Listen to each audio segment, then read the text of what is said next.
I already made some shrimp. Just gonna cook the whole thing. Make some shrimp. Mas lagyan na natin yung shrimp. Init. Init ng pasta. Para hindi siya masyado sticky.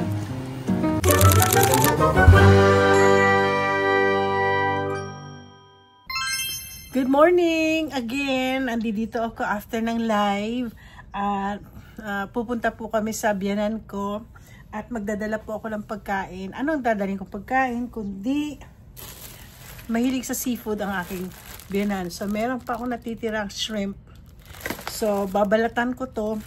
Alam mo, Amerikano, ayaw na ayaw nila. Una-una, ayaw na ayaw nila ng may ulo. So, tanggal. So, babalatan ko po to. At gagawa po ako ng shrimp scampi pasta.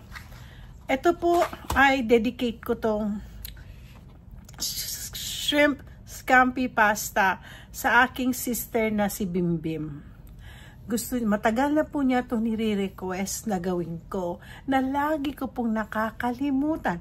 Bili ako ng bili ng shrimp, hindi ko alam kung meron pa ako na to, itoto ko yung isang shrimp ko doon.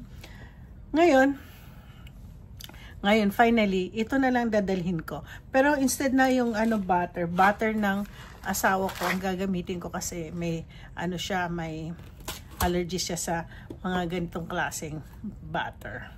So, yun. Madali lang po ito. Sandali. So, I'm removing the skin. But I'm gonna use the skin for flavoring later. Okay. Shrimp. Okay, I already made some shrimp, red and bell pepper, and some onions, and I have already some garlic. Then now, I have to half cook this one. Half cook because I'm still gonna cook this with this is one thing I hate.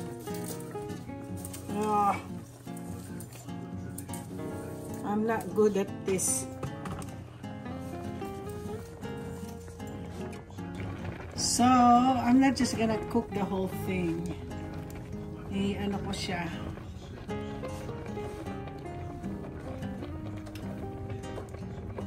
So, there's something I'm gonna I just wanna get a shrimp flavor.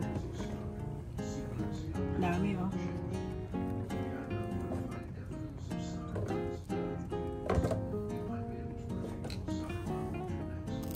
So, I'll make some shrimp flavor.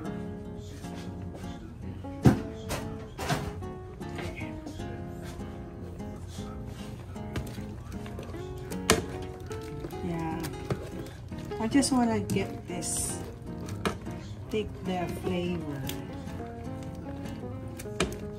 Sayang din.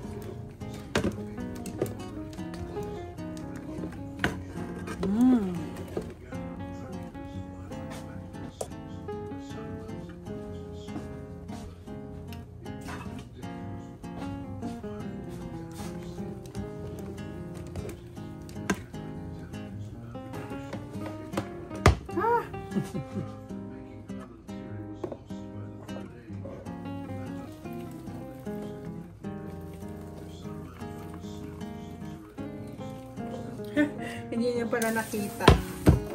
Kinuha ko lang itong flavor niya. Tapos ito, itatapon ko na.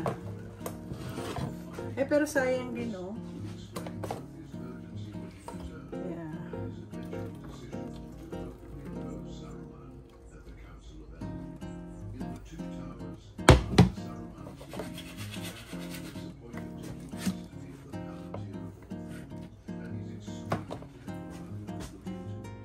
So, ito na.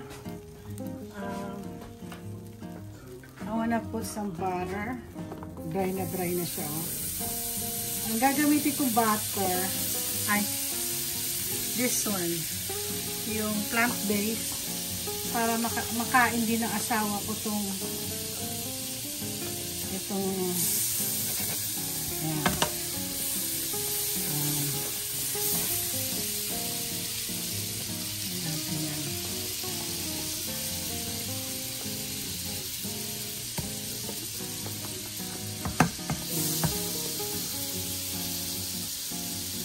Tapos, natin kung masyadong brown na brown siya.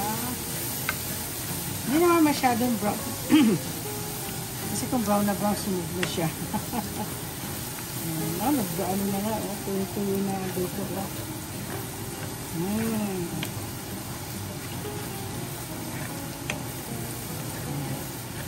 So, damihan ko pang ano nito. Or kung kulang, lalagyan ko na lang siya ng avocado. What do you call this? Avocado oil.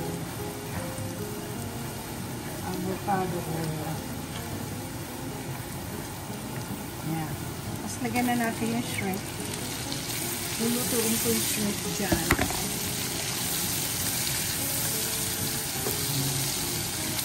Pero kukunin ko pa rin itong shrimp na ito.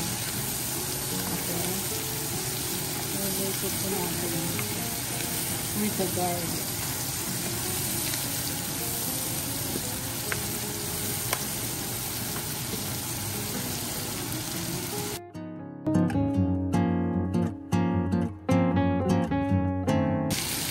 So, lutong-luto na yan.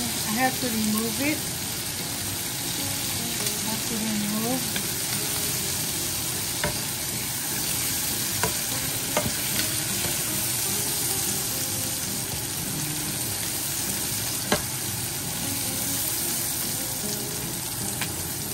Lagyan ko na madami pang ano.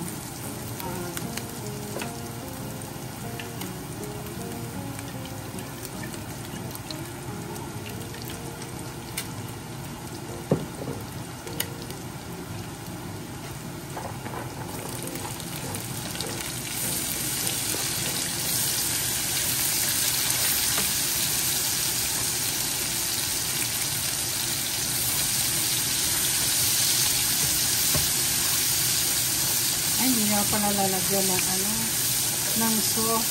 Kasi dito pa lang luluto na natin. Oh. Lagyan ko lang yan na konti. Dapat wala ito, kaya lang gusto ko lang kasi magandang itsura, tignan ng aking champi. Champi.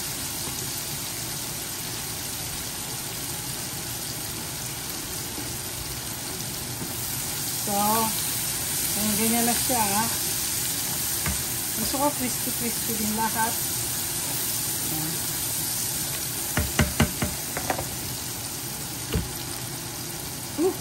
Init. Init ng pasta.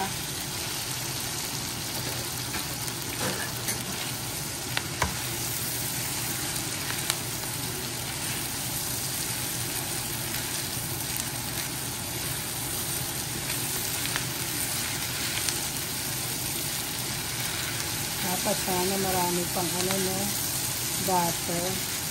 Lagyan ko pa kaya ng butter. Okay.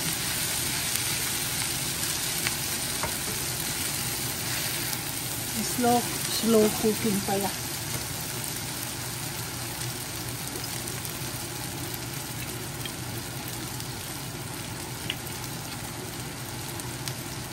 Well, olive oil.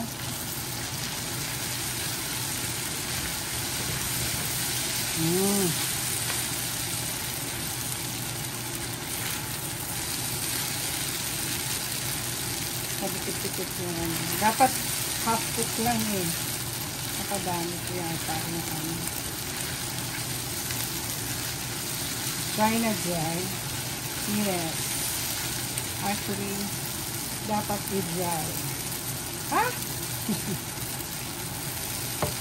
Lagyan pa natin ng olive oil. Yan.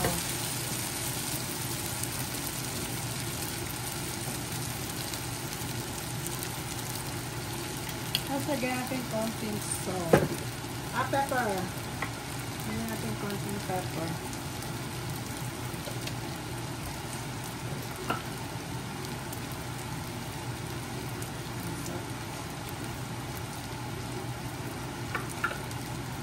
Scampi shrimp for mom, for my mother-in-law. So, natin kung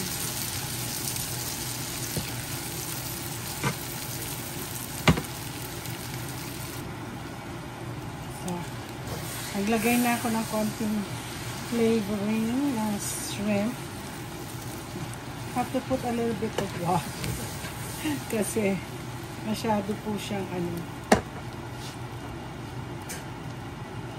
yung flavor ng shrimp. Yan. Para hindi siya masyado sticky. Yan. Ang sarap na yan.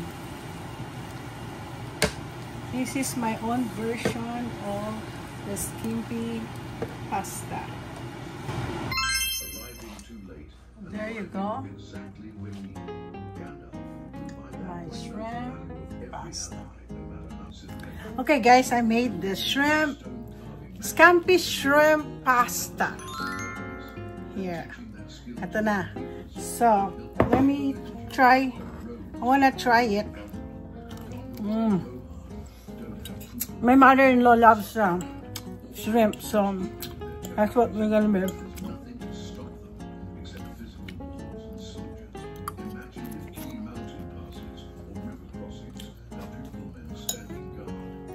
It's so good. I forget to show it to you. I added shrimp flavor. So it's gonna be shrimp flavored pasta. Top. My God, so good. So anyway, I got more. So don't forget to like and subscribe. Again, I'm dedicating this to my friend, my sister Bim Bim, for this. Okay? And now we're gonna say hello to Marita here.